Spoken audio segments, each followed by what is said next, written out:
Okay.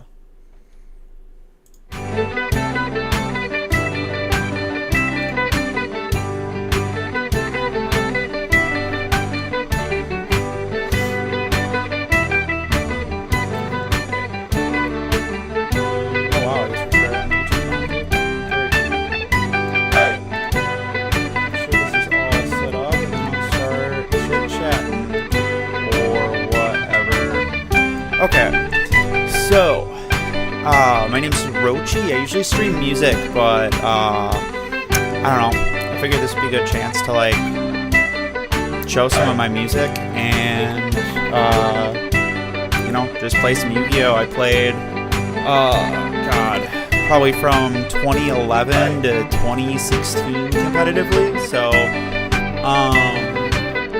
I feel like a lot of you folks would call me a Yu-Gi boomer, which I think is great. Love being a boomer. It's just so awesome. You can buy houses when you're a boomer, so that's very cool. Anyway, as what I am and a Yu-Gi boomer, I'm playing 2008 format because why wouldn't I? Like, come on. So I'm not really going to answer too many questions. I'm playing Dark Synchro. It's like basically Teledad, but worse.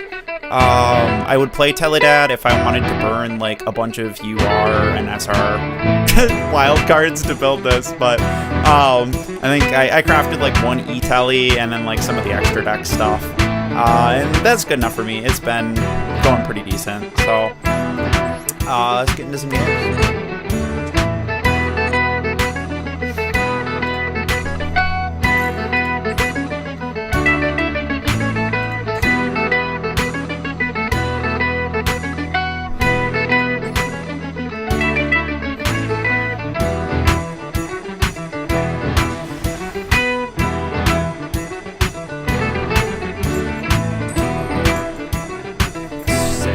Second, nothing like that.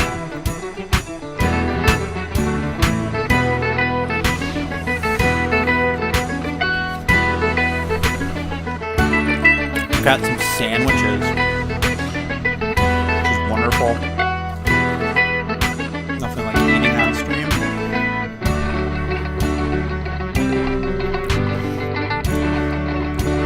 We're doing spicy tuna sandwiches, so I've got some like hot ranch that I put in there with some sriracha. It's okay. I mean, it's a tuna sandwich. Got an old school tea set. I think our move here is to responding kind. I mean, we don't really have the ability to make any decent synchro monsters here, so I think we tea set. And we hope that the Raiko mills some darks with his dad. I mean, having that in hand this early is great. And if not, I mean, it opens us up for some junk synchro plays and some emergency teleport shenanigans, maybe. So we'll find out. Another sector. That's so cool. I love that for me. Here's when I kinda wish I had something other than Krebons to grab with that emergency teleport. Maybe, I don't know. These are always the hardest points for me to make like a good decision because I feel like I want to flip the Raiko here. So I'm gonna do that.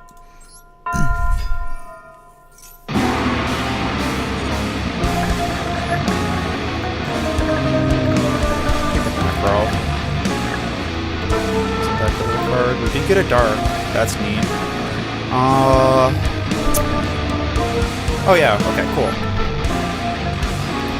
So we can grab this Krebons back. Probably not going to do anything with that, honestly.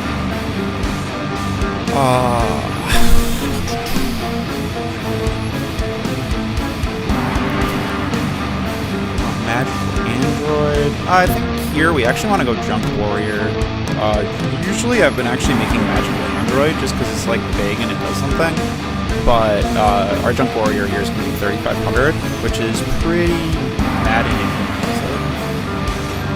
Very, very strong Junk Warrior. We could tune into a 7, but I don't have any good 7s, so we're just gonna want to attack the second one that they set. I think the first one's probably something I want to attack. Or it's just a really crappy card. Okay.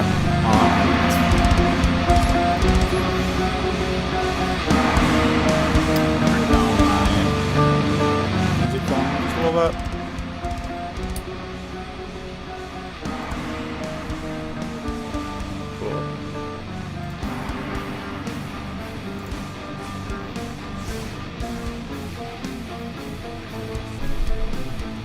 Sometimes you accidentally show the desktop background. You never know what you're gonna get in that case. Okay. What did he do? I missed that. Okay. Yeah, that's wonderful for me. I love that for me.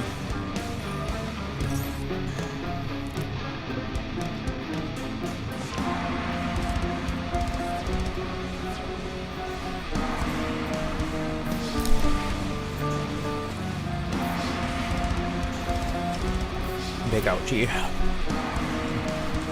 I love that I made a 3,500 attack point monster and I'm the one who reaped the rewards for that. But anyway, we're gonna get him back, so it's whatever.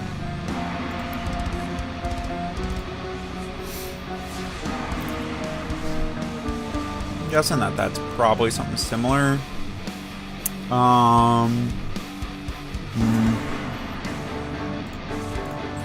Alright, well, let's just keep the pressure up here.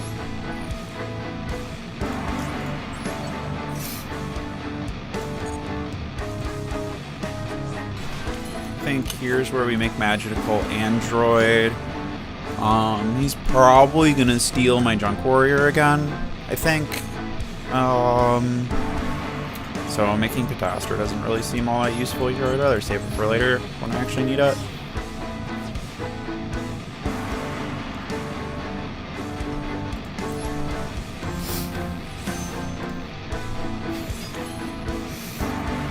Okay, we could go into a 7, but there's not really a lot of good reason to do that. Oh, actually, hang on here. This could be hilarious. Okay. I got an idea for a funny play. We're just gonna do this. I've literally never gotten to make this extra deck monster. I'm actually really excited that I get to do it right now. Please no bottomless. I feel like you would have already played bottomless if you could have. Oh, we got Dad alive! Holy shit! Okay, hang on. we're gonna segue things here a little bit. Okay, that's awesome. Oh my god. Love Dark Arm Dragon. Like one of my favorite cards ever in the history of Yu-Gi-Oh! Like the first real deck I played was Chaos Dragons. I like started playing like some weird like Twilight Sworn thing when Chaos Dragons were good. And I found out very quickly I should have just been playing Chaos Dragons the whole time. Okay, so it's actually going to be more damage if we play this Krebons and attack with it. Don't think they likely have Gores, so we're gonna attack the Junk Warrior into the monster in case they have Gores, and then we're gonna start going low to high. I guess I'm not gonna make that extra deck monster I promised you guys. I'm just gonna win.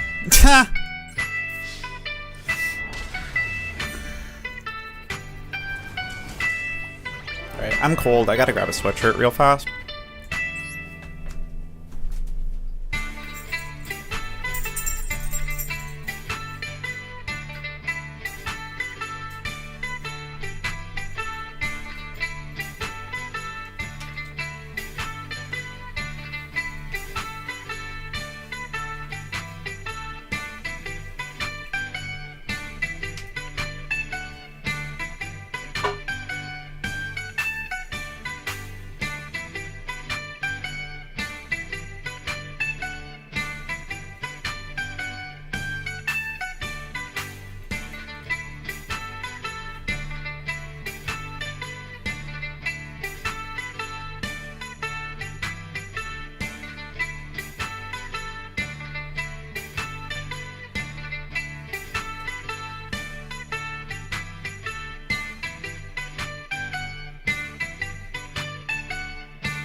Alright, so I lied a little bit. That wasn't super fast. But I figured I'd pee while I'm up so I don't have to interrupt the stream again. So, I forget what the name of the guy is, but... hang on. Just want to show you guys what I was trying to do until I realized I could just summon Dark Armed and win the game. But, this Hyper Psychic Blaster, I would not play it if I could, like, have any amount of good level 8s that weren't ultra rares, or maybe like a Black Rose Dragon or something. It's kind of a wasted slot, wasted extra deck slot, honestly. But, you know, at the end of the day, I was just like, I may as well put it in here because I had the card and I have the ability to make it, you know. But you have to go into this thing and then into this thing with another Krabon, so it's like almost impossible for that to actually happen. Anyway, next duel.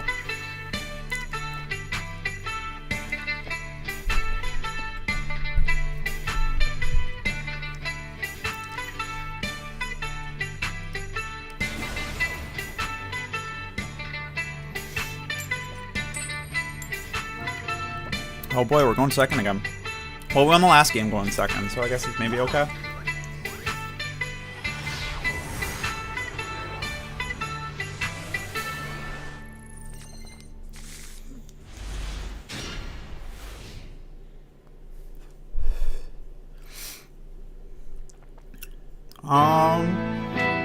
This might actually be better than the last hand. We don't have Dark Armed yet, but Raikou and Card Trooper are both great starters. Okay. We're probably playing a mirror match, kinda. I mean, I see the Dark Grepher, and I would expect like Teledab, but it could be another Dark Synchro kind of deck. Ooh, Trigodia. One of my favorites from Chaos Dragon era. Okay. Well, we don't want this Dark Grepher to stick around for a while, so I'm going to summon the Card Trooper, mill 3, and then set Torrential. Because I think that that's probably good. Mill 3, we got 2 Darks. That's cool. Battle.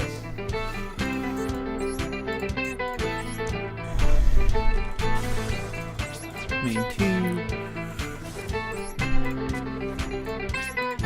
I like to set it in weird spots because I feel like if you don't set it in the center, your opponent might just be like, "Oh, this is weird," and like puts them on edge a little bit. Maybe I'm just weird and crazy. We don't know what he's going to target. He's probably going to kill my Torrential, but I should just let him have it. And then I did not expect Twilight with Dark Grepher. Must be a dog shit deck. I say that and then get immediately Dark Armed. That's cool. Whatever, I guess I'll take the card. I wanted it.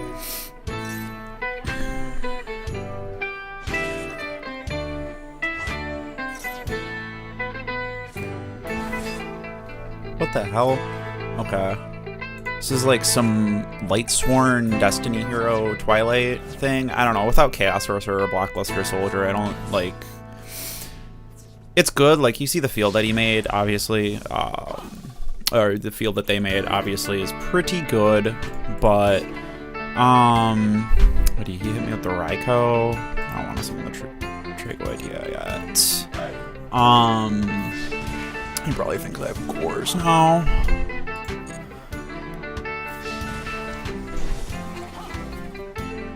I want to keep it. You're not gonna attack with the Dark Arm because you think I have cores. That's hilarious. That's so funny.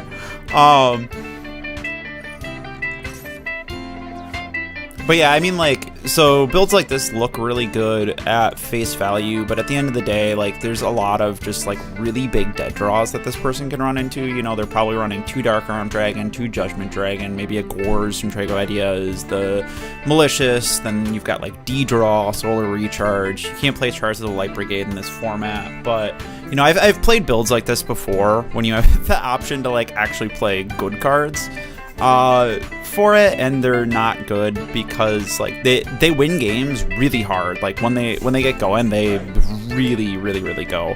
But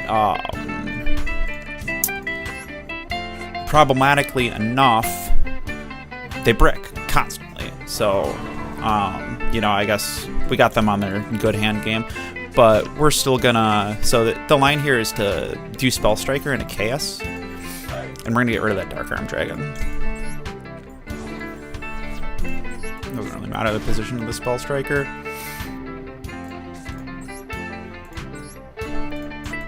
They also have Honest, so that's something to know, to keep in mind. It wouldn't have went back and forth like that. I think, anyway, you can activate Honest outside of the damage step, can't you? Oh, no, you can only do it. I don't know what the hell they have on. Oh, whatever. We're going to banish that dad.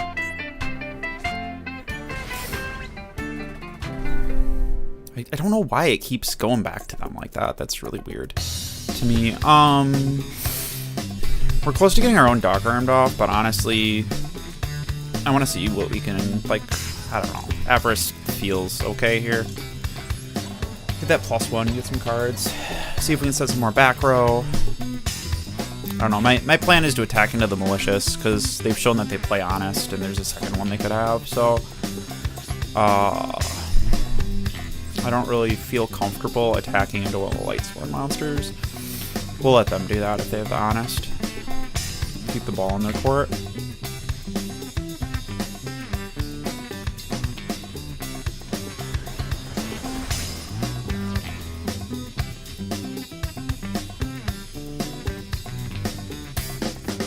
That's weird.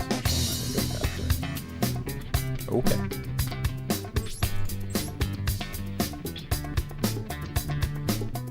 Probably because I minimized it by accident, maybe? I worked in big tech, and even I can't figure this stuff out sometimes. Technology-wise. Just funny. Modern technology kind of sucks, honestly. Just, like, doesn't work for random reasons, and you can't look at any logs about it. Those of you in tech will know what I mean. Oh, no.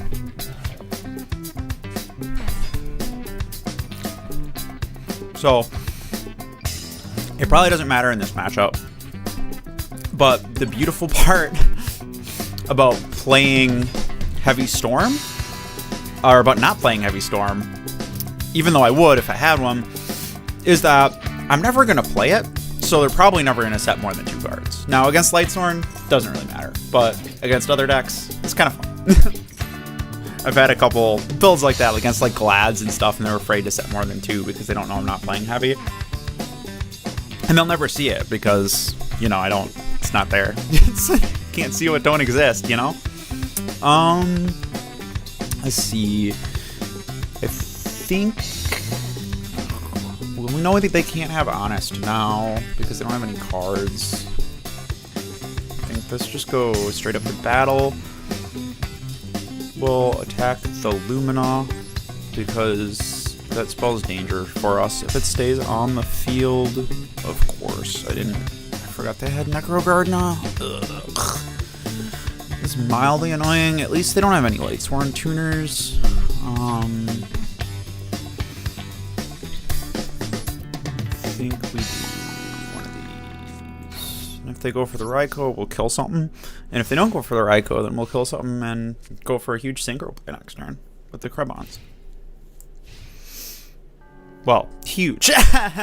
By old school standards, anyway.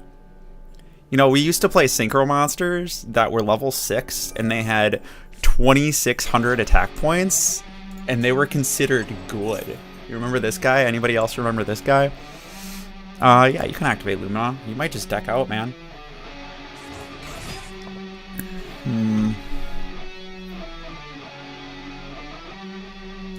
I guess I'm losing that econ.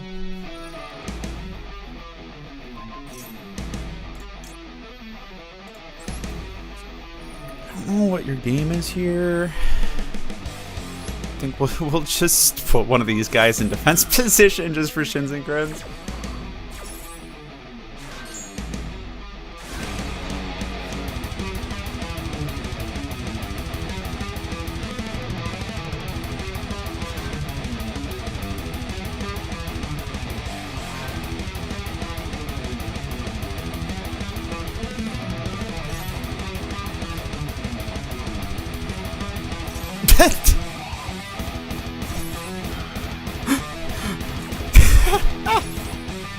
This is so stupid. They're about to get board wiped by Red Dragon Archfiend, and it's gonna be hilarious. Or maybe even, like, I don't know. They might just lose to themselves, actually. I don't know.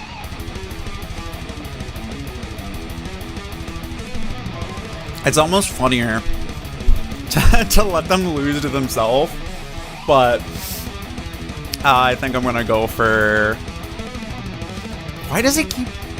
Is it because they have Necro Gardeners in the graveyard? Is that why it keeps doing that? It's so annoying. Yeah, okay. That's why it keeps going back and forth, is because they have Necro Gardeners.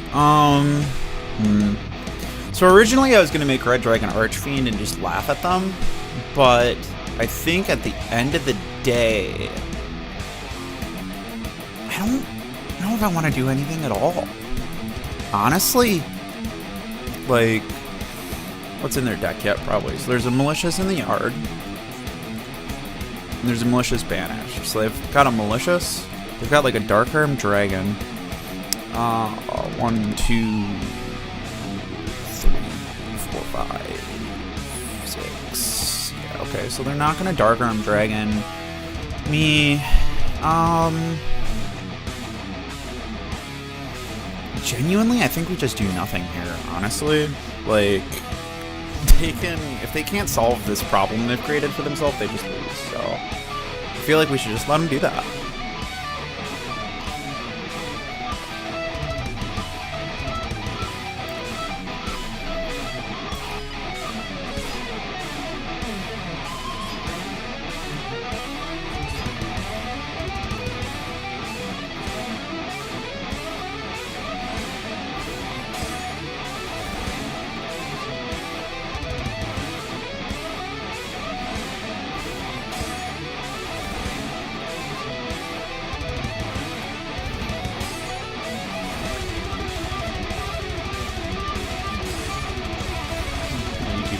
Stream is having some problems. I can fix that. I haven't even been paying attention to what has happened here. Somehow they got rid of all those dudes. They have like a... Whatever, no idea how that happened. There we go, YouTube stream's better. I think. Maybe.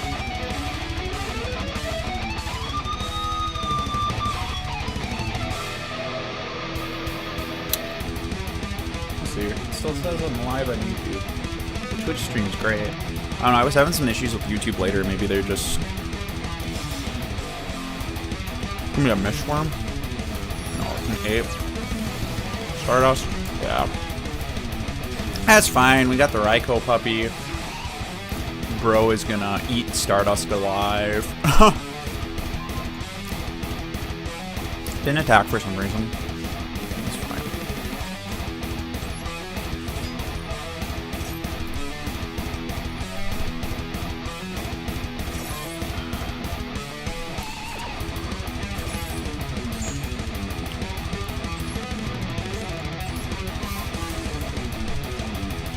Just so you guys know, with the Raikou errata, Stardust can no longer negate Raikou. So that's why that happened.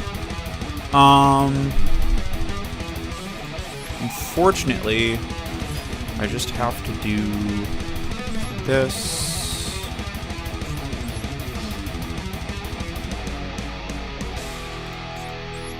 I don't know what's up with my YouTube stream.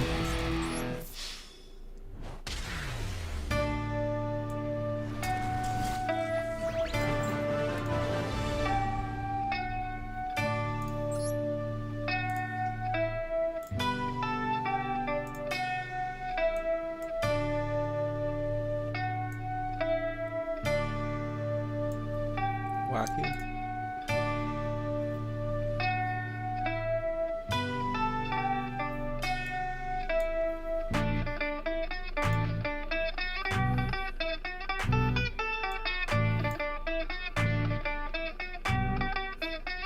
Ew, people are advertising stuff in my chat on Twitch. That's so wonderful. What if I delete it?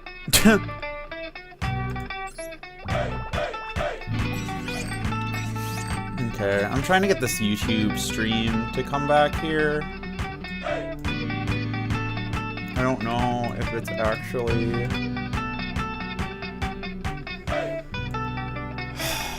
don't know if it's actually broken or...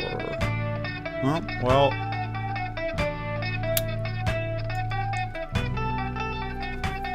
Wacky.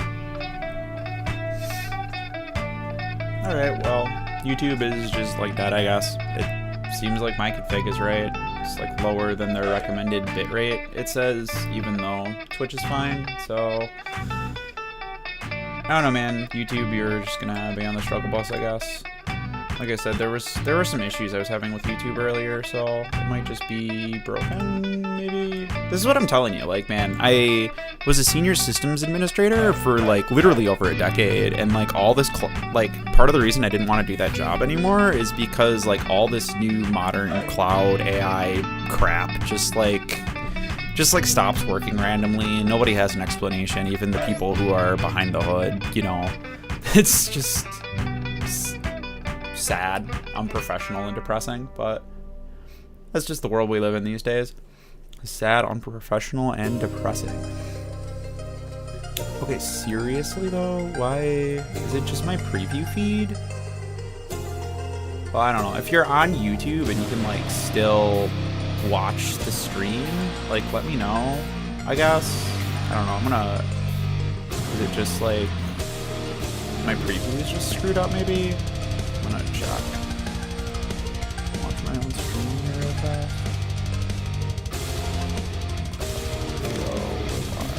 Channel. Do Inception. I'm looking at my YouTube over on the screen. See if it's working. Yeah, it's just been working this whole time. Inception. Cool. So this is exactly what I was complaining about. You know, like modern tech is just this is bad. This is just bad. Nobody makes anything that's good anymore.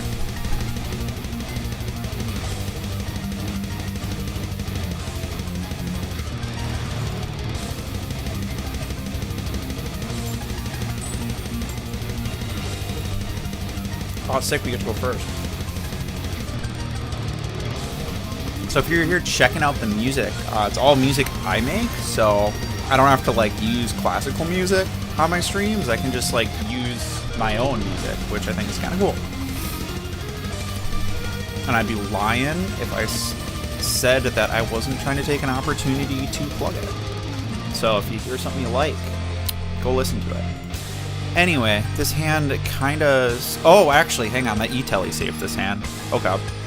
So we're going to E-Telly, and we're going to make, I guess, the closest thing that old school Yu-Gi-Oh! Has to, like... a negate or something. This is actually really good first turn. I've made this play against a couple people before. So we go into Queen of Thorns here because Mystic Tomato is a plant type monster, which I love. I love the fact that Mystic Tomato is a plant type monster.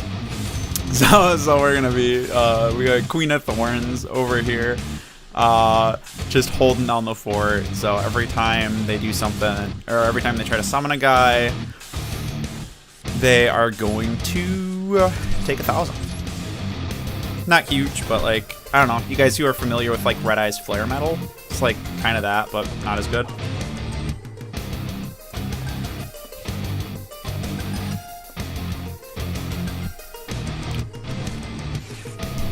Oh man, they got the Lightning Vortex, really? Pity I didn't get Book of Moon. Oh well. Drawing the Lightning Vortex for a single card seems pretty okay. Do we let the Lila have it? Yeah, we'll let the Lila just kill something.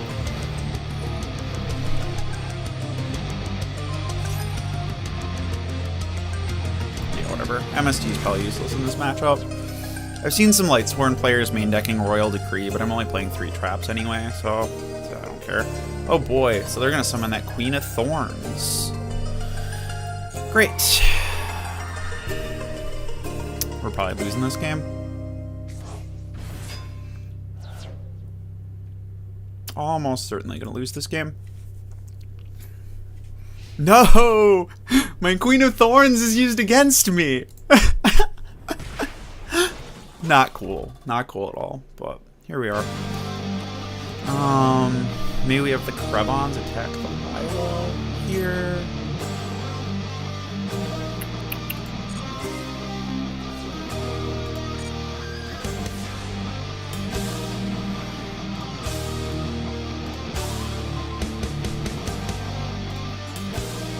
Telly, a Monster Reborn.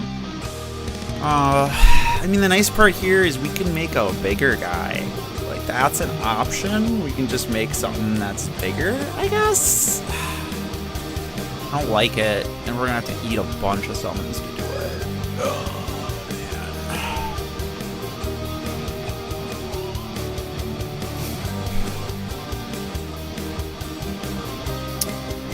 Is there something I can pulse off of with this econ? No, not really. I think we should save the Monster Reborn. So here, I got an idea. I'm gonna try this.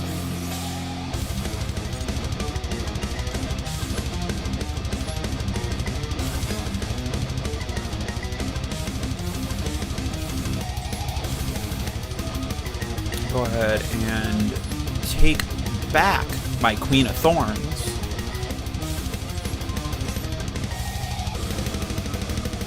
Then we're gonna normal summon the Krevons. I'll take 1,000. This was the way to take the least amount of damage, I think. I don't know if we want Red Dragon Archfiend or I think we want Colossal Fighter actually, because they're gonna have warriors in their graveyard with Jane and Garroth. I don't know if they have them right now. I didn't really bother to count, but yeah, so Red Dragon Archfiend would have been a little stronger, but I didn't really want that downside of having to attack. Now we'll reborn our own Queen of Thorns now that it's not having cards in the hand. Kind of sucks here, not gonna lie. But hey, not having cards in the hand kind of sucks here, not gonna lie. But pulled over my own stream in actually YouTube because I was not convinced it was working before. So no, it's working. Yeah, oh boy, we get a Gores.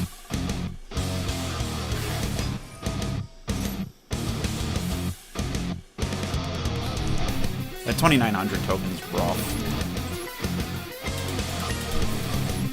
But hey, we burned him for some damage.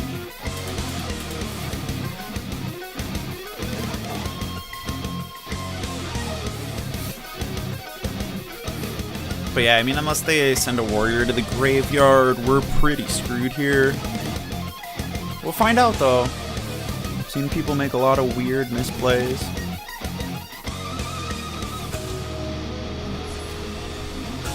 Huh? Okay, I guess you really want to summon without taking damage? That seems like a weird way to choose to make that play happen. So that's a Raikou, almost certainly.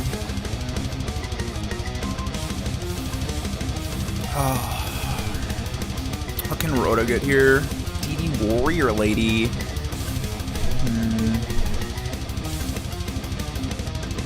Oh, I got it. We'll make a Taster.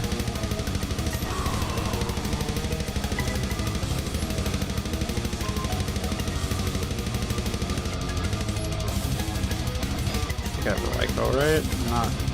I'm not crazy. I have a Raikou or... Shit, I don't have a Raikou. Oh no. Oh, that's great. I love that for me. Okay. Do I have another warrior in here? I don't. So I don't think... Curse destroyed by battle. You can target one warrior monster in either graveyard. Oh, hang on. Okay. We can get some fun Colossal Fighter nonsense going on here. So we should be able to summon the Colossal Fighter back. Because they have warriors. Yeah, we can summon the Colossal Fighter back because they have warriors. So that was cool. Definitely some issues here, but at least we got rid of that. Gores. We're gonna attack into the Raikou. Oh, it's a Flag Spreader. Very cool. I can't say the word that we used to call that in 2010, or I will probably get banned, even though I can say that word because I'm that way. Anyway, I'm really... I thought I was dead to rights on that Raikou, but the remembering Colossal Fighter can special summon itself when it's destroyed by battle was, that was real clutch there.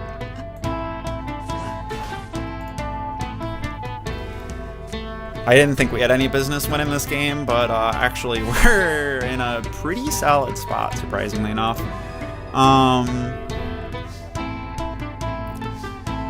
So what are the odds that that's torrential? Well, I win if it's not Mirror Force, so we're just gonna go for the W. Yeah, sick. I mean, they're Light Sworns. They were probably not playing a real trap, just like maybe MST or some nonsense spell card to make me think that I had to care.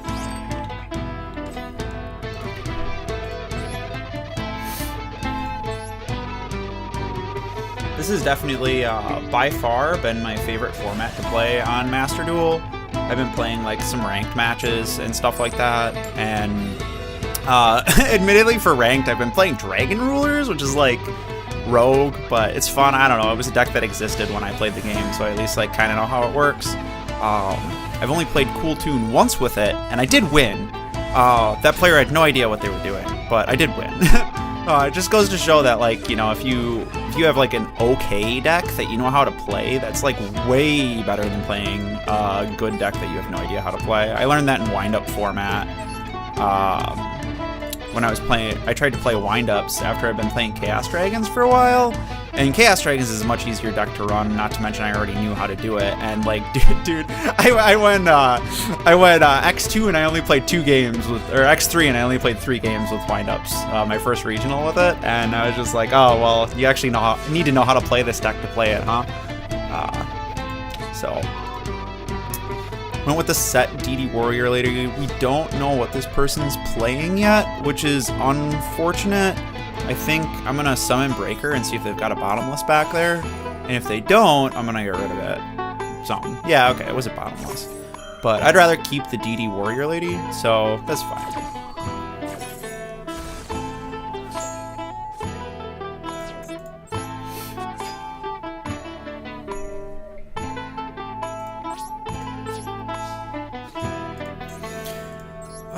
Hopefully it's a Sangan. Gravity Bind. Okay, I've seen some people playing that for some reason. What can we Monster Reborn? Nothing. We're just gonna pass. The beauty of tuna sandwiches is when they get cold, they were already cold. Was this the weirdest chain burn deck I've ever seen? Oh, hang on. How'd you flip it back down? Can it just do that? Hang on, what? Huh. Okay, you can just turn it back down. That's funny. Okay. This is level 4 or higher. So they're trying to gravity bind me and loop this thing that, like, burns me for damage, I guess. And it's not big enough for me to bottomless it. It's also got a huge butt, so this is going to be annoying. I think... I don't really like doing this, but... we should probably put a little bit of damage on board. They are also definitely not going to heavy storm us, so that's kind of cool. Spell Striker can at least, like... I don't know, make them feel bad about it. We're sitting here, I already used Breaker, I think, or was that last game? Yeah, I already used Breaker and it got bottomless, so we are, like, just waiting until we get a Raikou puppy, or MST, I guess, or until they start to do something different, which really sucks. I thought about maybe playing a Dust Tornado in here when I was mixing some stuff around, but I don't know how I feel about that. Honestly, this is probably the most interesting deck I've played against. Like, I don't really like decks that are just like, oh, I want my opponent to not do anything while I do stuff. But at least in this situation, it's not like when I was playing against Necro Valley and Gravekeepers. I don't think I'm gonna get a chance to use these, so they really want that Lava Golem to stick. I'm not gonna let it. This is where like Xseeds just like screwed the game over, because like cards like this were good or like okay or like playable at a point. And now that you've like just like, oh well, I can just go into this extra deck monster that has no level. Ha ha ha ha. Funny games to you. Okay, so what we're gonna do is we're gonna get that monster off the field. I'm gonna use Krebons to flip it face up, and then we're gonna brain control it and we're gonna synchro it. Since this seems to be the only way they're able to play the game, we're gonna just make Magical Android here. And we can see, I don't know, at the very least, if I can't get rid of the thing, we'll just start gaining some life points back, I guess. Could like use Monster Reborn on Spell Striker maybe, but I don't know. I mostly played the Spell Striker to try to make something happen, and now that something has happened, we're in a good spot. The life gain is mandatory. Keep in mind, which is kind of interesting, but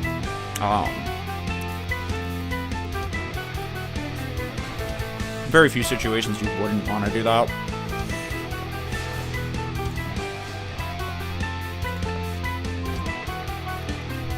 Oh god. I didn't realize this play until like just right now, but this is gonna be hilarious, okay? Check this out.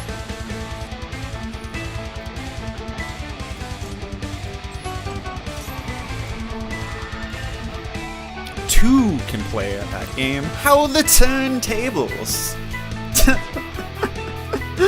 This is so stupid. This game is just... I'm gonna set the tomato too. On the off chance I can do something with it later. I can't battle, so I'm just gonna add.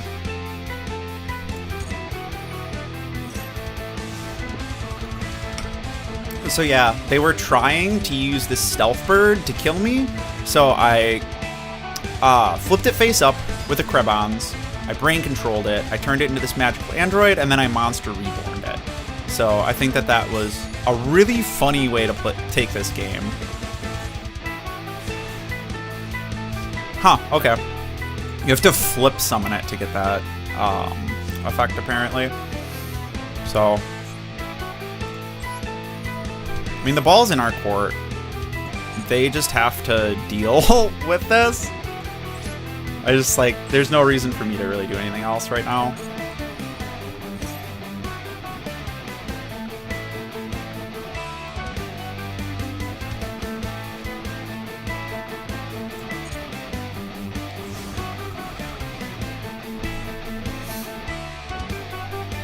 But yeah, I mean, so like their game was to just like slowly drain me on life points, but I've turned the tables, I guess.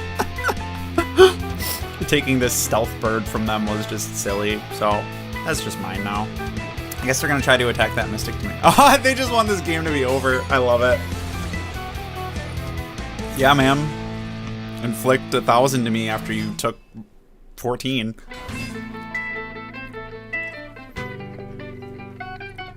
That's funny, the same song playing twice in a row, or whatever. Oh. Rip. Okay, well I guess I gotta keep that up if I want the music thing to update.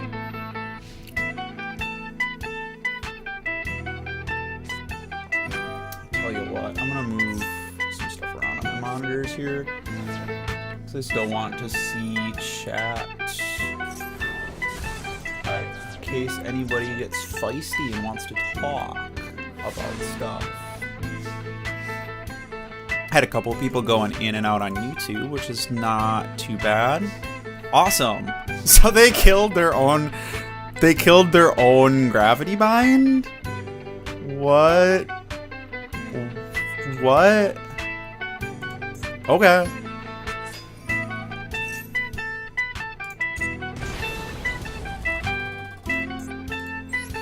Summon this Mystic Tomato. Do I even want to E-Telly here? No, I think the move is to just not even get greedy. There's no reason to. Use Magical Android in case it's got a big butt. was a good call. I wasn't even paying attention because I was moving windows around, but...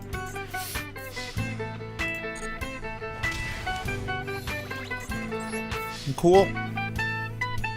We got the game. Yeah, stealing the stealth bird was definitely the call.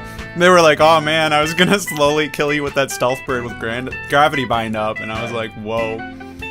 Ayo! Good to see some folks lively in chat. How's your days going?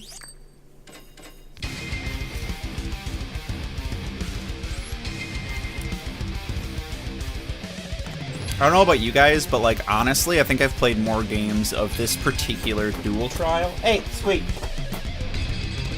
Sorry, my cat was trying to rip up the carpet. But like, I legitimately think I've played more games of this 2008 duel trial than I have played in Master Duel, like in totality, since I started playing it. Which is fine. Most of the modern formats are, I don't know, they're okay. I'm sure modern Yu-Gi-Oh players have more of an opinion on it, but... How do y'all feel about Max C? I hear everybody hates Max C now. I don't know. I think the OCG are stands, actually, like...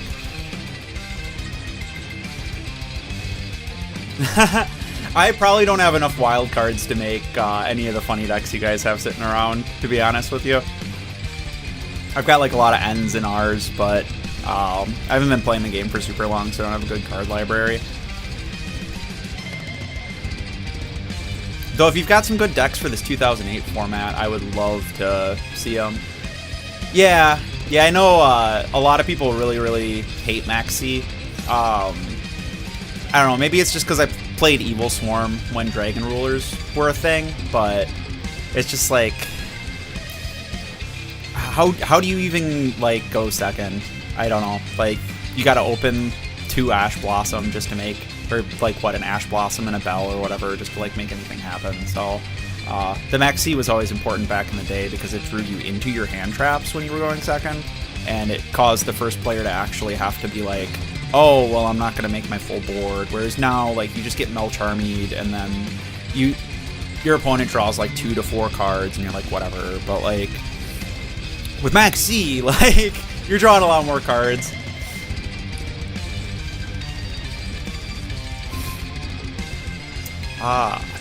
Man, I honestly don't even know what to do here. It looks like they're playing some kind of Blue Eyes deck, which is not going to be very good. If they get the Blue Eyes off, that's kind of a problem. I don't really have any good plays here. I feel like it's set bottomless and pass. We'll probably be able to summon this Tragodia, maybe Gores, if we use the bottomless up. I'm hoping they don't have another Blue Eyes, because if they do... Well, I mean, I guess if they do, we'll just bottomless it. But...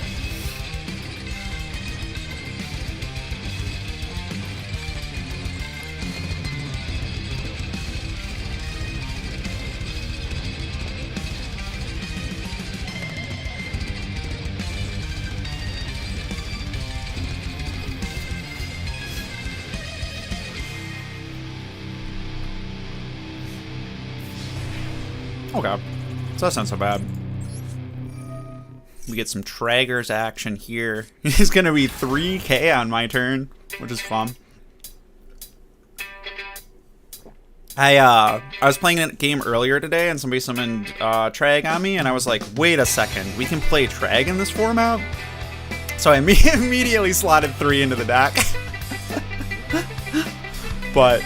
it fits with, like, I've got an Allure in here, obviously. I would play more, but again, it's a UR, so I didn't want to craft, a bunch of URs for an event that is only going to be here for so long. If I was going to use UR wildcards on it, I would have crafted Heavy Storm, because obviously. But it is really funny, because nobody else, like... good players usually won't even set 3 until they see the Heavy Storm come up, unless they've got Solemn Judgment. So it's a good way to pick out if somebody's back row has it. When I was playing a Gravekeeper player earlier, they set 5 on me with Necro Valley, and I was like, okay, so Solemn Judgment's back there. It's very possible they have Solemn Judgment again. Here... So the two... We could go crazy with this Rhoda into a Spell Striker and then emergency teleport out like a Krebons and stuff, but all that is going to make our Trag smaller and open us up to Torrential, so we're just gonna do this. Get rid of the thing that can let them summon Blue Eyes. Real easy, because that seems to be the kind of deck they're playing. And we're just gonna pass. Keep that Trag going. Usually when your Tragodia is 3,000, you probably just want to keep it on the field in this kind of format. There's just like not a lot of stuff that's that big.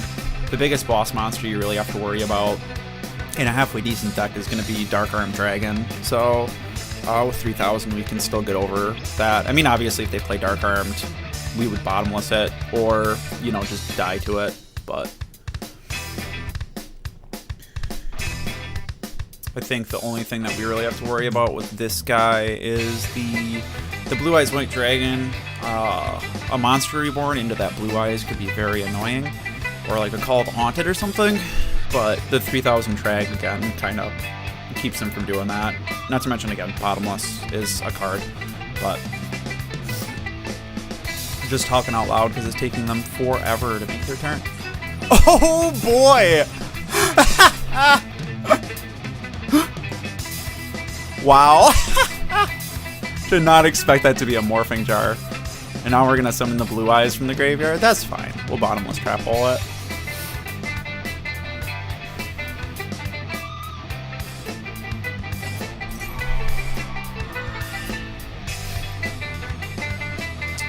So what's your favorite retro Yu-Gi-Oh card? You know, something that was printed before, I don't know, maybe like 2012 or so? Anybody have like some strong opinions on anything like that? Obelisk the Tormentor, what?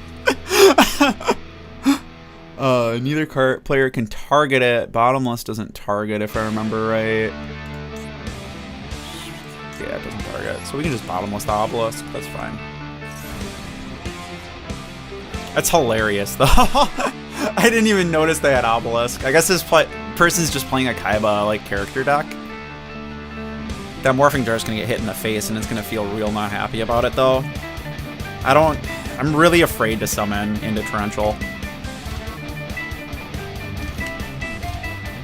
But I don't know, I guess they're just trying to make me scared. Oh, that's wonderful. Oh boy!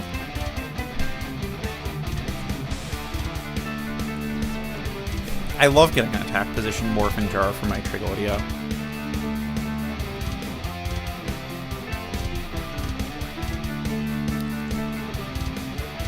I do have to say though, something really funny is about to happen. Something really funny is about to happen. I am stoked for it. Oh god. Now we don't need to fear Torrential so much because they've committed to the board. I think Trag happens in the damage steps. I don't remember if you can Bottomless in the damage step. I think you maybe can if it's in response to Trag or Gores. But so what we're gonna do here is I'm gonna draw for turn, and then I'm gonna probably take my own Trag with the Trag. I don't know how do people feel about that. Could also take this X head cannon, but I think it'd be way funnier to take the Trag and then be sitting on 2 Trags with 2,400, and they'll be like, I thought I solved the problem, and it's just like worse. What's worse than 1 Trag? 2 Trags. Oh no! They're gonna take the Trag!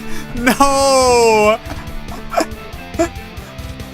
They knew it. They knew what I was doing.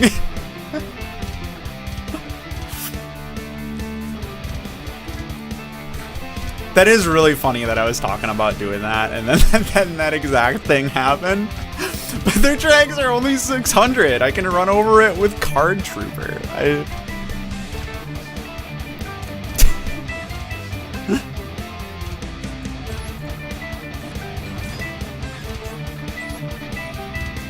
So So I love Card Trooper because it gets around like every piece of back row in this format except for Dimensional Prison.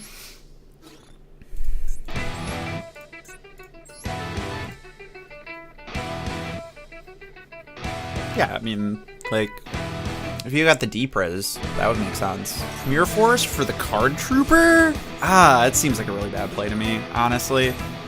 Now I don't have to worry about that existing.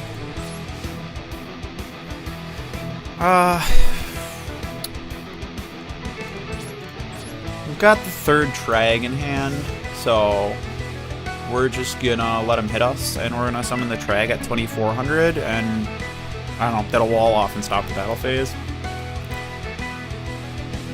Unless I discard my hand again.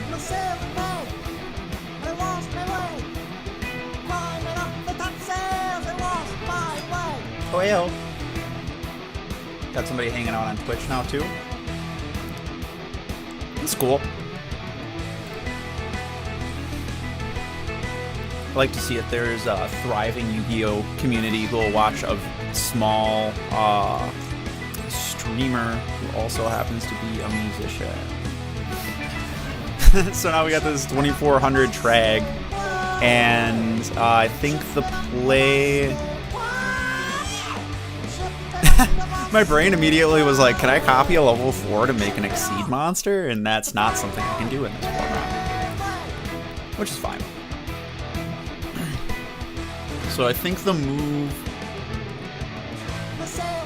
on my turn is gonna be to summon Breaker and take a back row and just see what happens.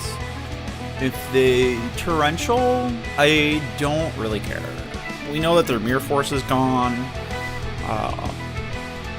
We need to start eating away at this back row so that we can, like, make some plays.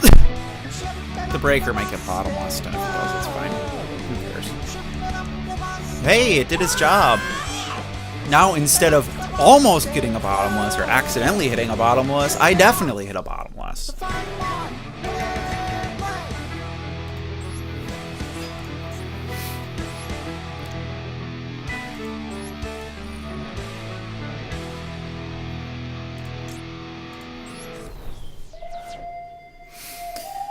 Oh, we gotta take the Blade Knight, because I discarded a larger monster. Alright, this hit that battle phase. I bet they wish that they had that Mirror Force that they misplayed with. I think we gotta kill him in one of the Trags, and then just hope that they don't Trag me back, I guess. It is still just like, it's really, really funny that I played the Trag and I was like, oh, I'm gonna use, played the Trag, and then they took one of the Trags, and then I was like, oh, I'm gonna use my Trag in my hand to steal the other Trag that they took from me, and then they used Obelisk to take my other Trag, and then I was like, what? You stole my idea, man! Like, come on. Not cool. Not cool.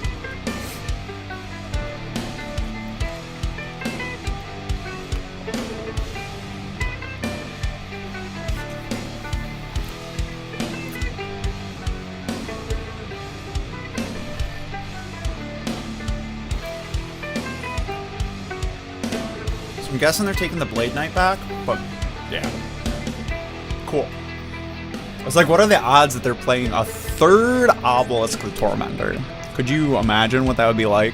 There's one in the graveyard from the Trag discard, and this one I bottomless. Like, if there was a third, I would just like, I wouldn't even be mad. Like, just like, okay, I guess that's just my life now. Oh, we're losing this Trag. To the Blade Knight. I don't... Why does it... Oh, that's why it gains the attack points, okay. I haven't played against Blade Knight in a while. I played a lot of Goat, but most of the good Goat decks don't play Blade Knight. I guess Goat's been a solved format too. Everybody just plays this like Chaos, Thunder Dragon, Gravekeeper's Spy kind of deal. Which, I mean, honestly, I'm here for it. I'm a big fan of Chaos decks, so... Anytime I can banish a Light and a Dark and summon Blackluster Soldier Envoy at the beginning, I am a happy camper. Oh, man. Man, I hate seeing all this back row. The downside is if I set the Raikou, he's just gonna kill it with this Blade Knight. So I'm gonna try Spell Striker first here. Let's see if we can bait something out with that. I think the odds that I am about to get Bottomless Trapped Hold are very, very high. I think it's maybe more likely that they have Torrential or Book of Moon, though, because they keep having the opportunity to do stuff. I was going to make Catastor, but I think I'm going to go for the Magical Android, actually. Because Catastor can get killed by Trag a little bit easier. Well, I guess not. Trag would need 2400 to... Well, yeah. It can kill Catastor with 2400, but it has to crash with Magical Android at 2400, so... I think it was sort of the right call. I don't want to take any sort of risk that they can take this Magical Android, so I'm just going to try to get this Trag off the board. I wish I had more to follow up with, but I kind of burned through all my cards. That Tragodia War really caused me to go down on resources. But, hey, I mean, we got them to activate the Mirror Force on a single card trooper, which is still really funny to me. Woo! Magical Android! Let's go! Gonna gain that 600. Okay, so they've got, like... My guess is in their back row, they have either an MST, a Book of the Moon, or an enemy controller that's forcing them to have to interact every time I do something. My guess is that it's probably an MST. Mostly because I don't know, I feel like if they could have Book of Mooned my Android, they definitely would have did that to hit it with Blade Knight. Same with Econ.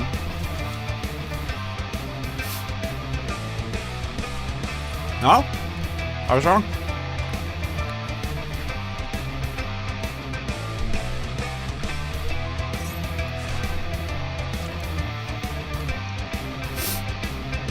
I don't know why they didn't do that last turn to avoid taking 2400, but... You know. Sometimes you misplay.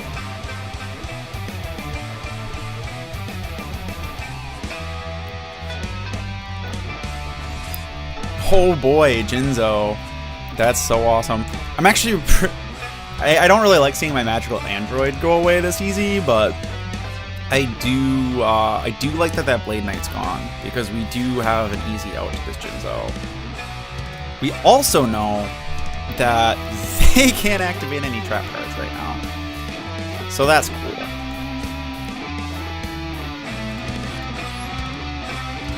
But the play is this. I'm not going to bother setting the Torrential because I just don't. I'm not going to get to use it before they enter battle phase anyway. At least we confirmed that they had enemy controller, not MST, so we can set that Torrential without having to worry about MST. How do you think they're about to feel about this? I don't think I'd be super happy if my Jinzo got Raikou'd.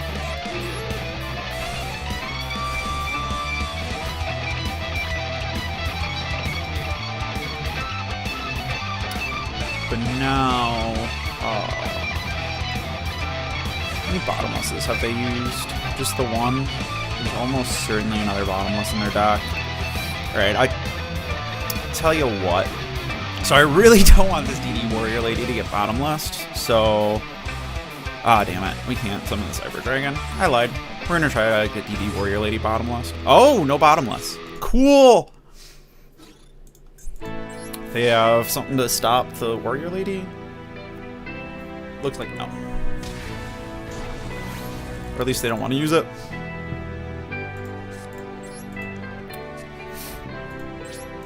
I do genuinely feel like this would be a different game if they would have played their enemy controller a little bit better. But as it stands now, I feel like they would have Bottomless the Warrior Lady. Do we get greedy and normal summon the Cyber Dragon? just see. I don't think they even had the opportunity to respond to the Warrior Lady. Oh no, here, this is better. This plays around some of their possible plays a little bit better.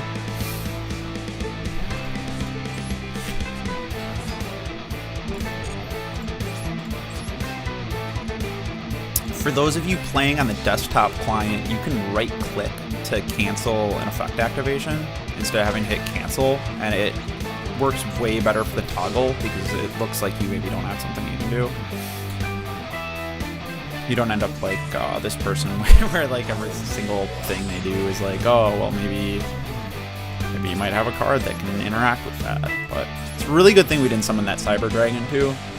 Walking into Magic Cylinder would have been kind of annoying.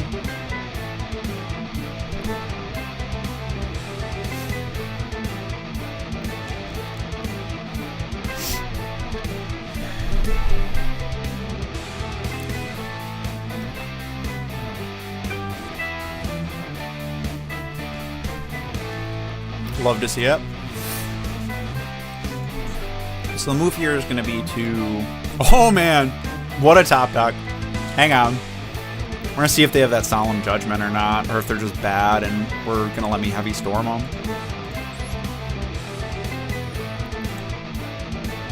Yep, no Solemn Judgment. Okay. We've got a ton of darks in here, so I'm going to put Gores back. Trag. I don't think I can put enough darks back to make Dark Arm Dragon live if I draw him, unfortunately. There's a Raikou in here, right? Yeah. Actually...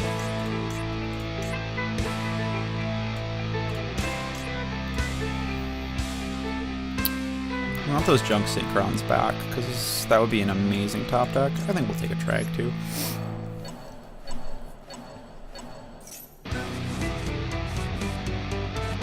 Oh, we got the Junk Synchron. We don't really need to summon anything, though, so we'll see if they can stop this from happening.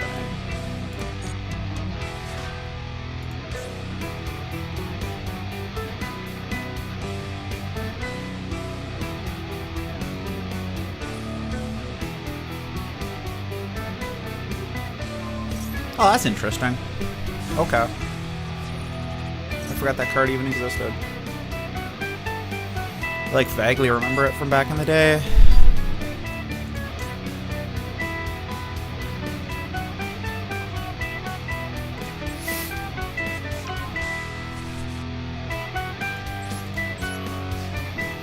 Alright, so I think we've proven that they don't really have anything good to extend into, or anything good to stop us from extending, so I'm gonna maybe overextend here. We'll see if I regret it.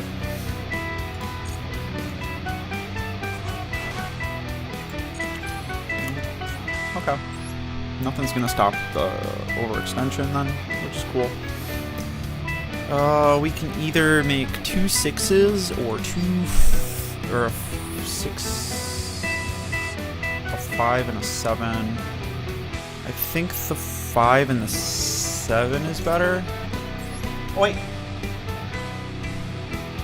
My cat loves tearing at the carpet. We've got him a scratching post and everything, and he's still just like, man, the only thing I ever want to sink my claws into is...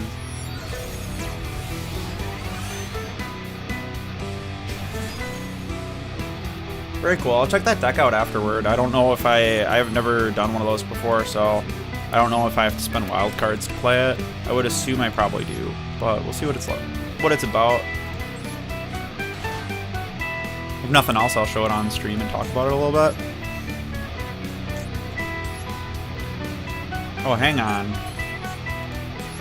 We got the opportunity to make Big Homeboy. Do we want to make Big Homeboy? I don't think so. Magical Android still seems better here. I put that psychic guy in there just cause. Let's just see if something would happen there. But so the other nice part about them setting so many cards is that I can set this Book of Moon because they're definitely not heavy storming me.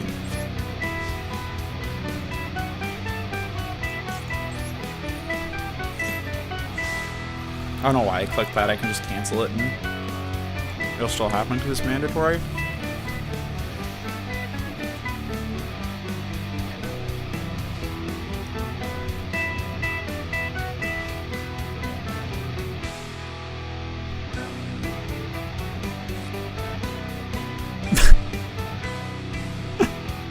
Man, this guy is so lucky that I don't have Heavy Storm in my deck. Just so unbelievably lucky that that's the case. It's almost like they know.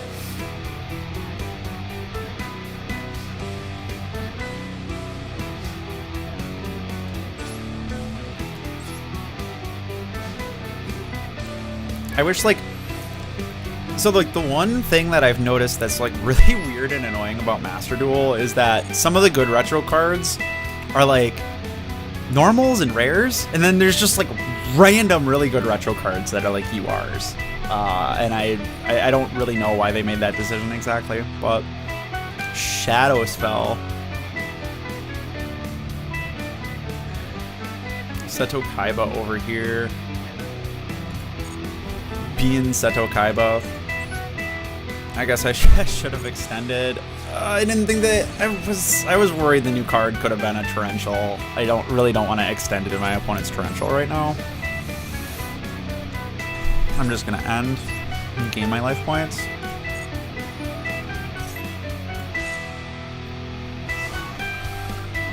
So I think, like, even back in the day, this Magical Android card was so slept on. Like, it's not very good, but in the absence of good fives, it's pretty good. Like, the 2008 format, it's pretty much Magical Android, Junk Warrior, or Catastor. And I keep making Magical Android because I don't want to use my Catastor if I'm not trying to out something with it.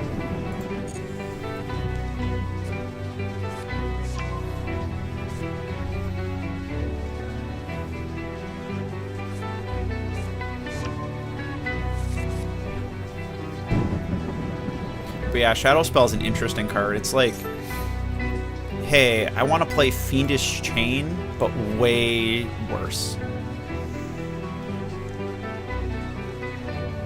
It's like, imagine if Fiendish Chain was not even a little bit good. Like back in the day when we thought Fiendish Chain was a bad card, and then people started playing it, and we were like, oh my god, Fiendish Chain!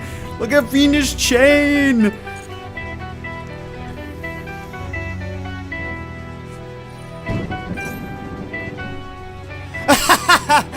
It's a Yu-Gi-Oh! Friendship card. I don't know how that works on the internet though. Like, aren't you supposed to like rub your butthole before you play Yu-Gi-Oh! Friendship or whatever, so that they have to like shake your hand and then they can't shake your hand because it's gross or whatever, and then they had to like rule against that. Yeah, that seems very interesting. I've seen some pretty standard decks for this. Like there's the event decks, obviously, which is like a really poorly built Gladiator Beast deck, like a Plant Synchro deck, and then I think zombies. I've been seeing a lot of zombies. No, dude, people used to literally do that back in the day. Like Konami had to make a ruling about the handshake cards that you didn't have to do a literal handshake, you just had to accept the idea of a handshake, which is hilarious to me. We're gonna summon more cards, because I just want this game to be over. And if I walk into Torrential, I guess I walk into Torrential.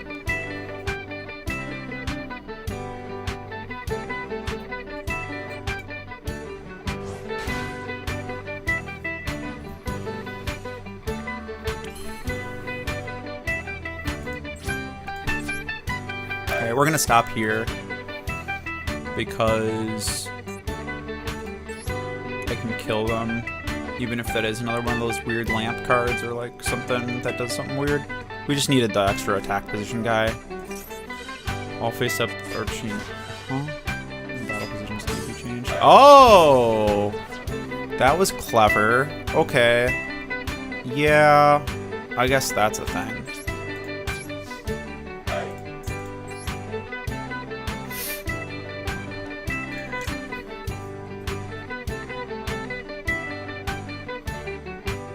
Yeah, we can't make Red Dragon, Archfiend. We could... Am I gonna lose to the... No, that's not that bad. Okay. We either make Catastor or we make Colossal Warrior here. I'm not sure which one's the better play. I think Catastor, just because it has a lower life point investment. But yeah, I mean, like, look at the Magical Android. This thing's gained me, like, 2k life, which, like, in newer formats is obviously a bad card. But in older formats like this, it was surprisingly playable. This format's interesting, too, because we play with the modern erratas, which means some interactions work a little bit differently. The one that sticks out to my brain immediately is Raikou versus Stardust Dragon. In 2008, Stardust Dragon could negate Raikou because it targeted, but the new Raikou errata select set resolution, so Stardust Dragon cannot negate it. Because you can choose not to do it.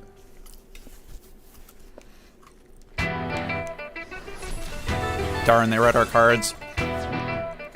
Unlucky.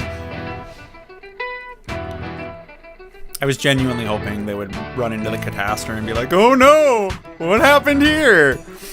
I was climbing the ladder with Dark Magician before I built a better deck.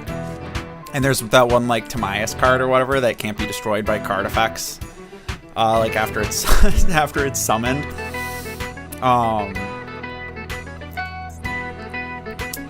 See how many warriors we got hanging around. We got 1, 2, 3, 4, 5. I'll have a 6th. Let's see what warriors they have. 7.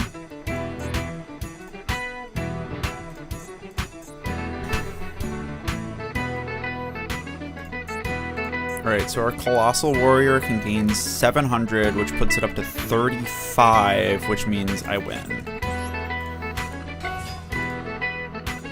Yeah, sure. We'll activate Drunk Synchron for no reason at all. We'll just have a defense monster.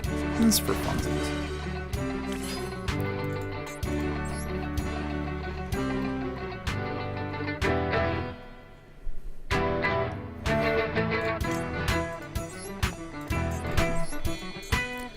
Honestly, if you're looking to make decks, I don't think that asking ChatGPT is a good way to do it. Just, like, do what we always did and look up somebody who's topped and just copy that deck for now.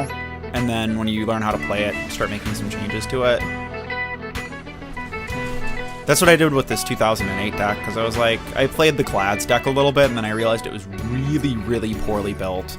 So I was like, and I was having fun playing the format, so I figured I'd actually invest in making a deck. So I looked up like the Teledad decks, because I knew Teledad was huge at the time, and I just kind of took some inspiration from some of those decks for what to make.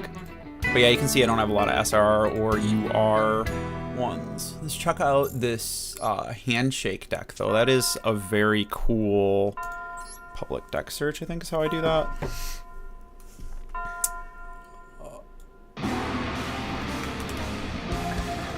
Yeah, deck code. It says no decks found if I search that deck code. I don't know if you have to mark it public. I did copy paste it. Let's just try typing it just in case.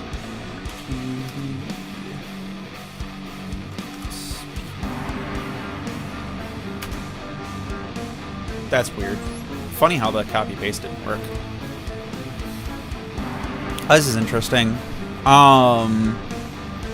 This one's definitely not going to be good in Modern. The other thing to mention is if you're trying to play 2008, Cyber Dragon is limited to 1, as is Marshmallow and Spirit Reaper. I mean, for just like a for fun game or whatever. Oh yeah, okay, you've got the Malcharmy and the Maxi in here. I didn't see that at first. So you're trying to play this in Modern. I mean, I don't know. I'm not like a good Modern player, so I'm not gonna be able to give too much great feedback on how something like this would perform in Modern.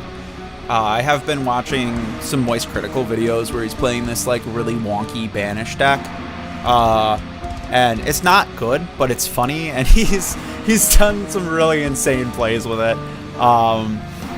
That's crazy. But I know I don't have the Melch armies, so I won't be able to play this. And I can't use the URs to craft these cards. I can't invest that, unfortunately. I don't have upstarts either. But, I mean, I don't know. I would have seen this deck back in the day, like an old school kind of deck. But from modern terms, I just don't think that this is likely to do very well. Yeah, it's certainly funny. I agree with you on that front. It is definitely funny.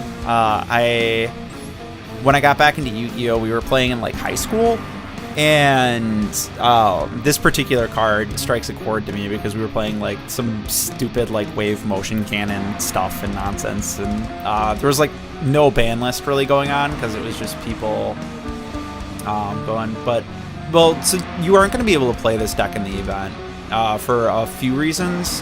The first being that Spirit Reaper, Marshmallow, Cyber Dragon are all limited to 1.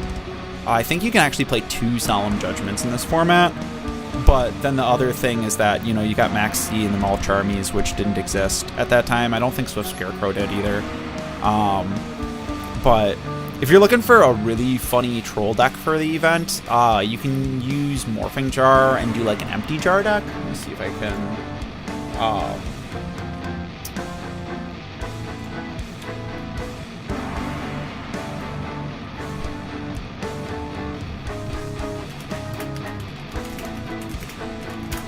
So, like... Oh, hey, Paul Cooper's still playing. I played this guy once, way back when I was playing Evil Swarm, like I mentioned. And, he was playing Heretics at the time, and he was like... we were both, I think, X2 or something, and he sat down with me at the table, and he was like, look, if you show me Evil Swarm cards, I'm going to concede to you right now. Keep in mind, this was back in like the early 2010s, so this is over 10 years ago. Now that happened, but that was funny. But yeah, if you're looking for a really funny deck to play in this event, I would look up a Paul Cooper Empty Jar deck from back in the day and see if you can maybe do that. This one's from 2011, so it probably has some cards that we can't play. But you know, the premise is that you get Morphing Jar and you just keep using Morphing Jar until your opponent has no cards. It's a very funny deck. Kind of lost to time. I guess maybe he did it with Labyrinth, or maybe this is just him playing Labyrinth. It's kind of hard to search for a Paul Cooper Empty Jar deck because everybody called him Paul Empty Jar Cooper, or everyone calls him. I don't know. I'm not super big on the scene these days, minus the couple random YouTubers that I watch. So,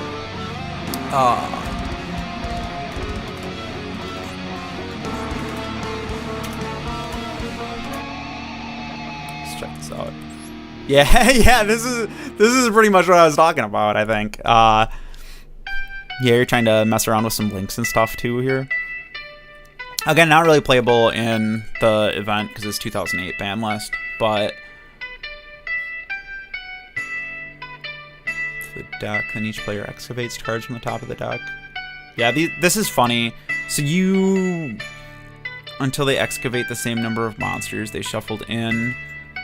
So you're gonna like flip Morphing Jar number 2 and then reveal your deck until you hit Morphing Jar number 2 again. If I'm understanding this correctly, it seems really funny. I do like the idea behind this one. This is really funny. I play a lot of like Magic the Gathering and Commander format and stuff, and there is a deck. While I'm in decks, I'll show you guys my Dragon Ruler deck that I've been playing in ranked just for shins and grins. But I've done a lot of matches here with Dragon Rulers, and I've played against some of the meta decks. I rolled this all the way up to Platinum last season. From Gold. I used Dark Magician to get to Gold, and then I had enough stuff to build this, and I did this, and I got to Platinum. But this deck actually is insanely good in some ways. So obviously it's Dragon Rulers, it's a rogue deck, like it's not going to be great, but generally the goal on how you play this deck is you want to summon a copy of this guy, Eclipse, first, because he's going to probably summon a Dragon Ruler by recycling one of your babies, and he can negate a spell or trap card. Then after you summon Eclipse, you want to try to find a way to get to Baron. because you can make Baron with Ash Blossom or Ghost Bell with any of your Dragon Ruler cards, or with Debris Dragon if you've already got the Ash Blossom or Bell in your graveyard.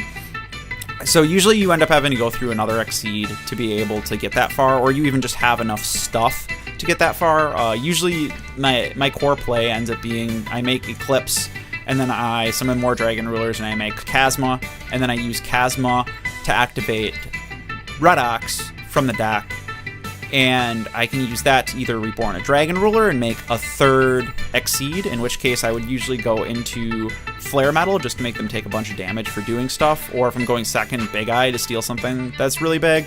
But ideally, you use this guy to send Redox, and then you bring back Ash Blossom or the Ghost Bell from your graveyard, and then you summon another Dragon Ruler, and you summon the Baron. But it's really funny because there's a lot of times I've opened going first and you've got the skill drain in your hand, and you set the skill drain behind the negates, and then when they work through all the negates, you just flip up the skill drain, and usually the game's over at that point because they've used a bunch of resources to get through the negates and they can't deal with the skill drain anymore.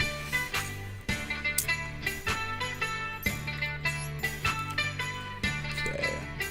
So he says the Gamble and Grumble deck is a casual gimmick focus Jackpot 7 OTK strategy. That's very cool. Okay, so you're using Jackpot 7 to OTK people?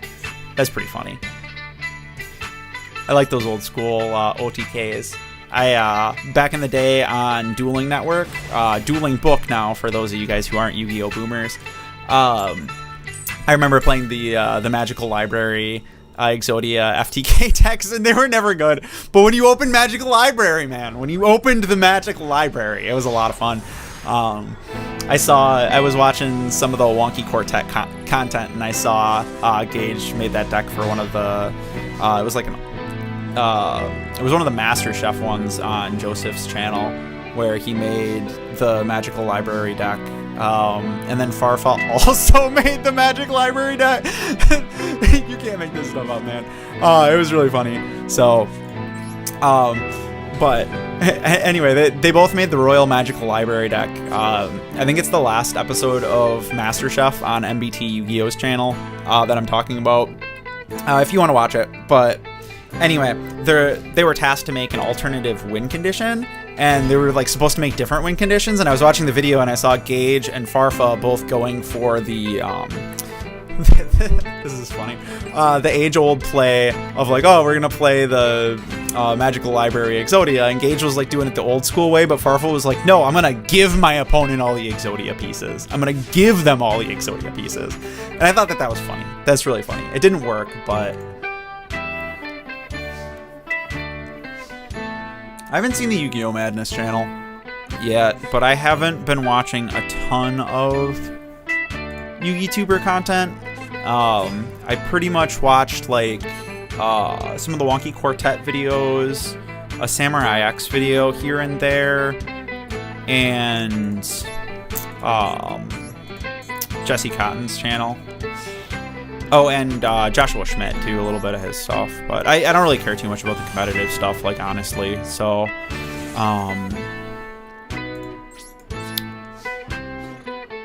JoJo. I love JoJo. JoJo's a great show. Great anime. I'm not much of a manga reader, personally, but I watch a ton of weeb trash, so I'm current on One Piece, and I've probably seen just about every anime you can ever imagine.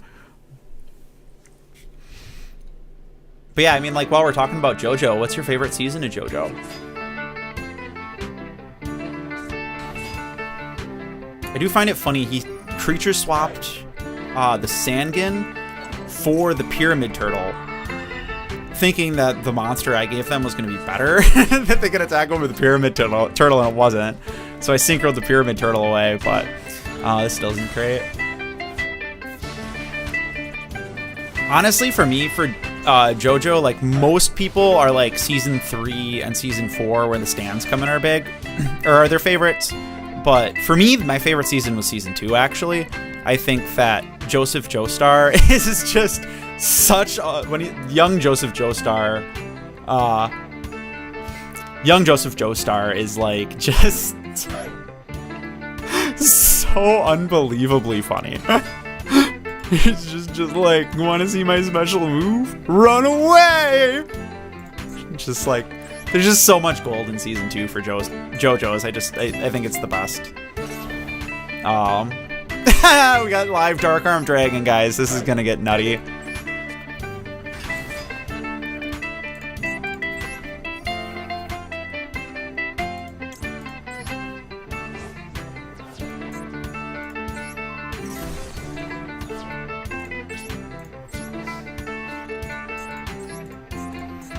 So I'm only going to use the one Dark Arm Dragon activation just to deny them the Pyramid Turtle activation. I don't really care so much about life points at this point as I do about clearing their board. So we'll do less damage now.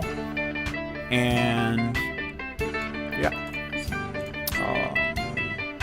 I think we're going to grab Spell Striker because it's an extender here.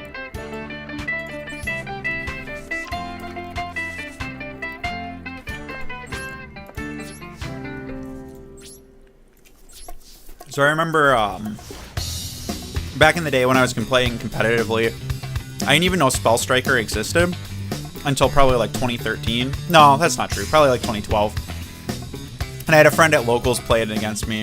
And I was like, what? You can just special summon a guy by banishing a spell card? That's so good.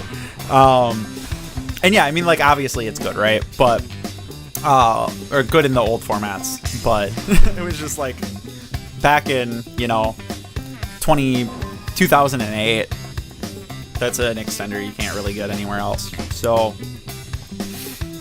our two moves here are either to summon Chaos or do some Synchro Shenanigans. So we're going to do some Synchro Shenanigans. So we can either grab Raikou and make a 5 or an 8, or they can lose, I guess. Okay. Still a lot of game to play there, but I was probably going to win it. Just the card advantage was in my favor. Alrighty, folks. It's probably going to be my last game. For now, I might jump back on stream again later. Trying to do a little bit of game streaming here and there between all the other nonsense I've got to work on. I shouldn't say nonsense, it's fun. I mean, but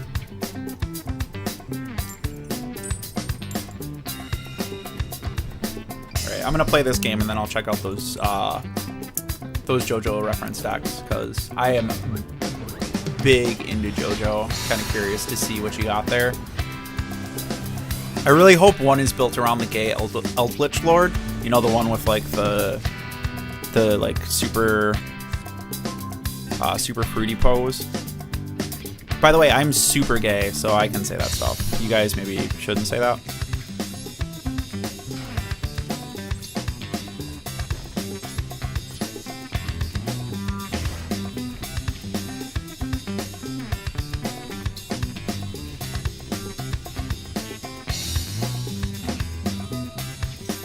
Heavy Storm for a single bottomless trap hole. Well, we're glad we don't have to worry about that card now.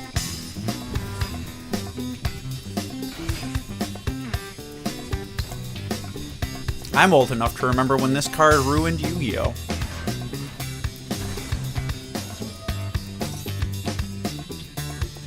You guys imagine Cyber Dragon being a good card?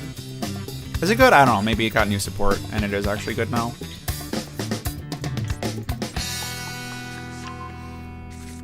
My assumption is it's probably not good in any format outside of what we're doing here. I think Trag has question mark, which is why I can't grab it with the Sangan. That was really kind of them to put another Dark in our graveyard for us. If we draw a Dark Arm Dragon, this could be nutty. Alright. We're going to be spending some time just working through the resources here before I try to do anything relevant.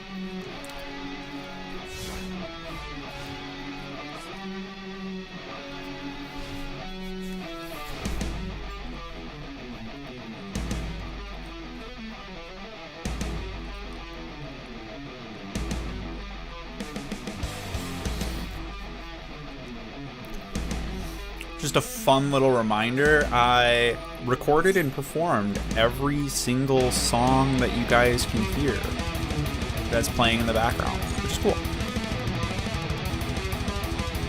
That's what I do when I'm not playing video games or watching anime. I'm performing at one of the Renaissance festivals this year, one of the very large ones. I don't want to talk about it too much because the band I'm performing with hasn't announced it yet, but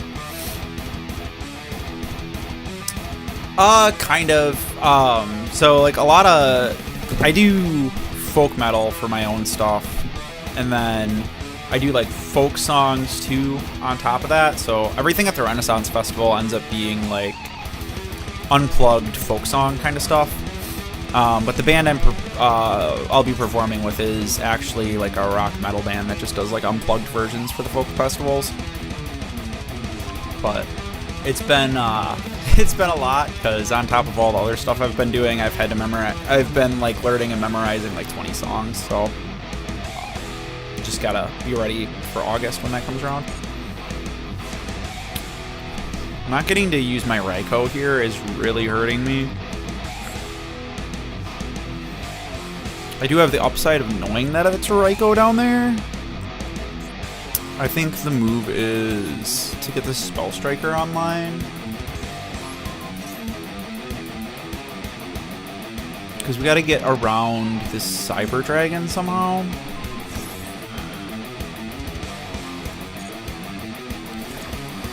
Oh no, I'm torn. I wanna make...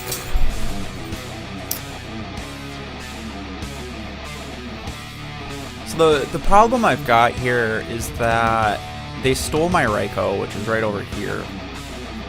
And I want to make a synchro play, but if I do that, I'm gonna get Raikou'd. And I have no way to really do anything about that, I don't think. Can I make Arcanite Magician somehow?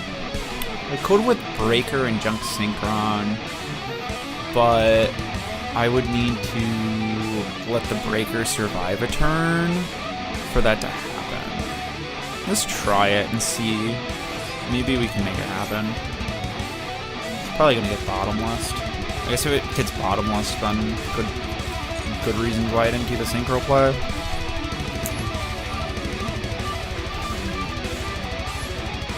I should have booked the Cyber Dragon and then hit it with the Breaker. Oh my god. What a misplay. That's an awful misplay. Oh, fuck.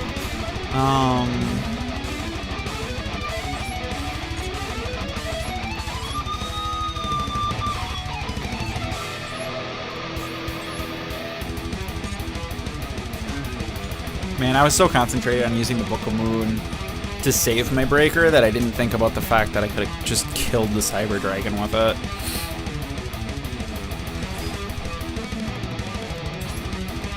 Yeah, we're gonna lose this game probably. We'll see what they do with that Raikou.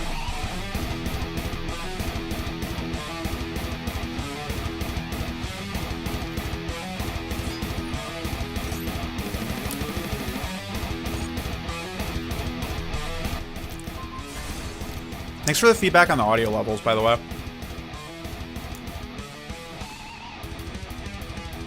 And yeah, Twitch chat, I am playing the 2008 event. Yeah, I got a little distracted and screwed up there. Big time. I should have at least like used the Book of Moon, but I just right-clicked by reflex, so this game is over.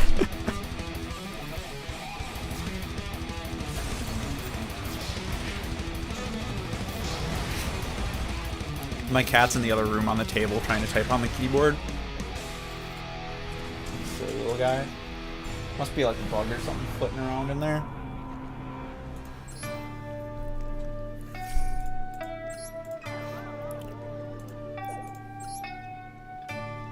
Yeah, right. I misplayed hard in that game. I'm not gonna pretend that I didn't. So, I'm probably going to be back on streaming later. For now, I'm going to check out a couple of these decks that were shared in YouTube, and then I'm going to dip for a little while. I got some more work to do today.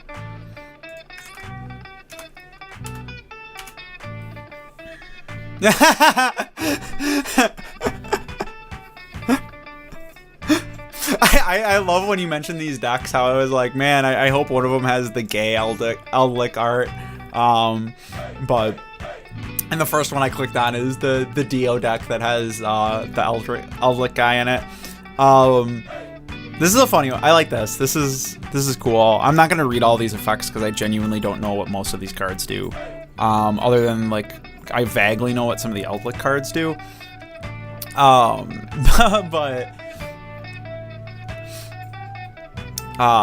let me show you what I was talking about. Oh, I can't do it from that one. I have to go to this deck. Also, like, is there a way to search cards without having to, like, go into a deck or go to, like, a website? Because that would be really cool.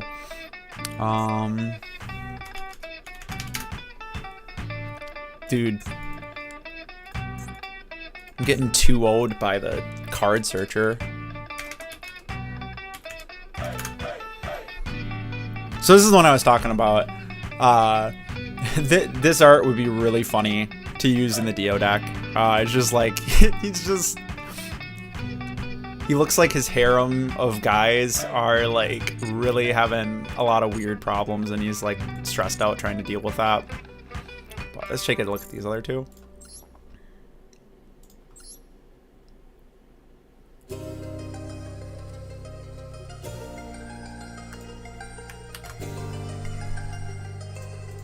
So word to the wise, when you copy from YouTube chat, unless you delete the last character and fix it, it just doesn't search it right. We tried that with the first one, which is funny. It just goes to show the thing I was ranting about later with modern websites working like crap.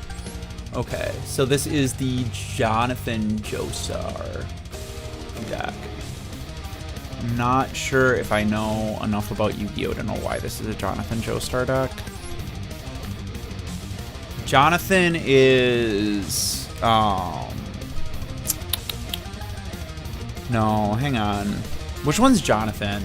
Is that, like, that's not the one with the stand, right? That's a different, man, all I can think of is Joseph right now, for some reason. Because martial arts, okay. That's reasonable. Okay. Jonathan's Joestar because I didn't see the Gokai cards at first. That makes more sense.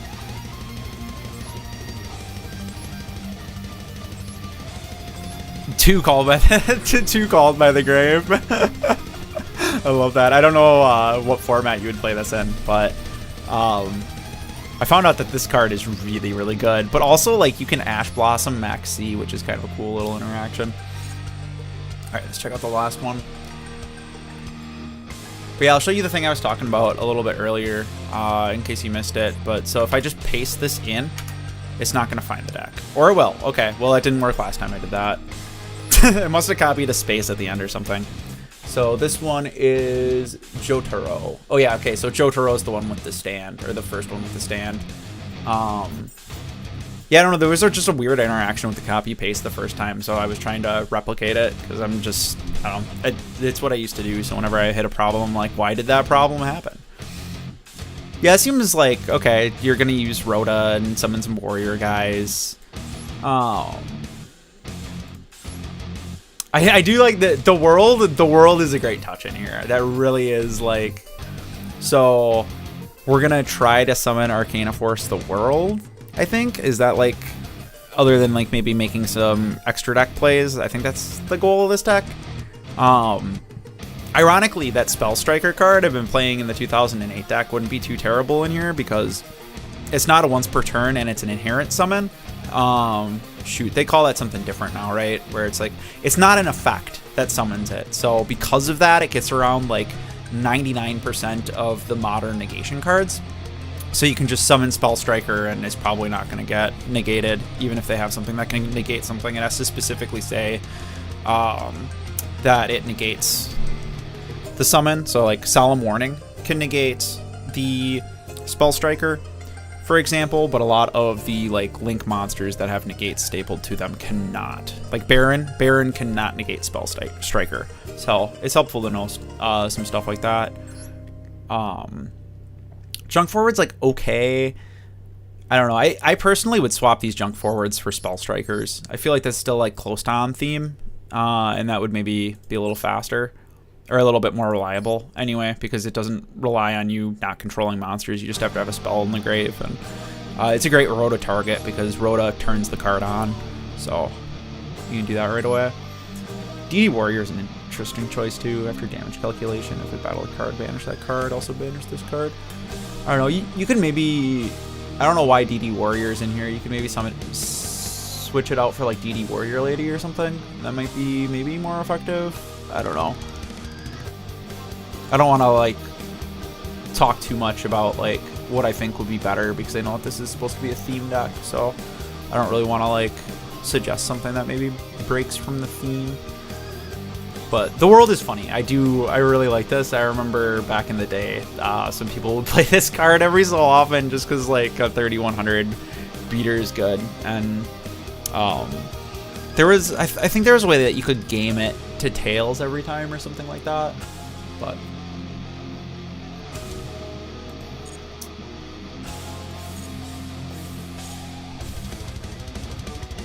But yeah, anyway, I'm glad that you folks joined the stream, checked out some stuff, and we played some Yu-Gi-Oh! I might be on doing the same sort of stream in like, I don't know, maybe like an hour or so, maybe a little more.